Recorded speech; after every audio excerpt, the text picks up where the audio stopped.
കോഴിയമ്മയും കൂട്ടുകാരും. കഥയുടെ പേരെന്താണ്? കോഴിയമ്മയും കൂട്ടുകാരും. ഒരു ദിവസം കോഴിയമ്മ കൂട്ടുകാരെ വിളിച്ചു. ഏയ് വരൂ, ഈ ഗോതമ്പ് വിതയ്ക്കാം. ഉടനെ എലിക്കുട്ടൻ പറഞ്ഞു, എനിക്ക് വയ്യ. പട്ടിക്കുട്ടനും പറഞ്ഞു, എനിക്കും വയ്യ. പൂച്ചക്കുട്ടനും പറഞ്ഞു, എനിക്കും വയ്യ. കോഴിയമ്മ ഒറ്റയ്ക്ക് ഗോതമ്പ് വിതച്ചു. ഗോതമ്പ് കിളിർത്തതും കോഴിയമ്മ കൂട്ടുകാരെ വിളിച്ചു. ഗോതമ്പ് ചെടികൾ നനയ്ക്കാൻ വാ. എനിക്ക് നേരമില്ല. എലിക്കുട്ടൻ കണ്ണടച്ചിരുന്നു. എനിക്കും നേരമില്ല. പട്ടിക്കുട്ടൻ കണ്ണ് ചെമ്മിയിരുന്നു. ഏയ് എനിക്കും നേരമില്ല.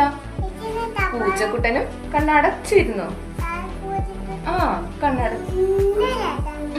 അവർക്ക് ആർക്കും കഴിയുകയില്ല.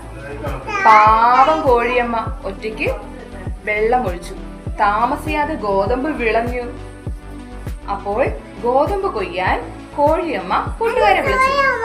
പക്ഷേ അതിന് അവരാരും വന്നില്ല. അത് കോഴിയമ്മ തന്നെ ചെയ്തു. ഗോതമ്പ് പൊടിക്കാനും ആരും വന്നില്ല. കോഴിയമ്മ ഒറ്റയ്ക്ക് ഗോതമ്പ് പൊടിച്ചു. ഒടുവിൽ ഗോതമ്പ് കൊണ്ട് എന്തുണ്ടാക്കി? റൊട്ടി ഉണ്ടാക്കി.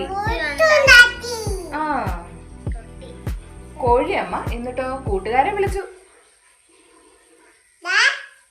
റൊട്ടി ഉണ്ടാക്കാൻ വേണ്ടിട്ടേ കോഴിയമ്മ കൂട്ടുകാരെ വിളിച്ചു.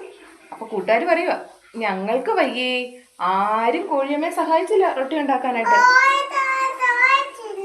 കോഴിയമ്മ നല്ല മുരിഞ്ഞ റൊട്ടി ഉണ്ടാക്കി. എന്നിട്ട് കൂട്ടുകാരോട് ചോദിച്ചു, ഏയ് റൊട്ടി തിന്ന് സഹായിക്കാൻ ആരൊക്കെയാ വരുന്നത്? ഹയ്യടാ, നല്ല റൊട്ടിയുടെ മണം. അവരെല്ലാം കൊതിയോടെ ഓടി വന്നു. ഏയ് റൊട്ടി തിന്നാൻ ഞങ്ങളുമുണ്ട്. അപ്പോൾ കോഴിയമ്മ പറഞ്ഞു, വിതയ്ക്കാനും നനയ്ക്കാനും കൊയ്യാനും കൂടാത്തവര് തിന്നാൻ മാത്രം സഹായിക്കണ്ട. അത് കേട്ട് അവരെല്ലാവരും നാണിച്ചുപോയി. നമ്മളെപ്പോഴും നമ്മുടെ കൂട്ടുകാരെ എല്ലാത്തിനും സഹായിക്കണം.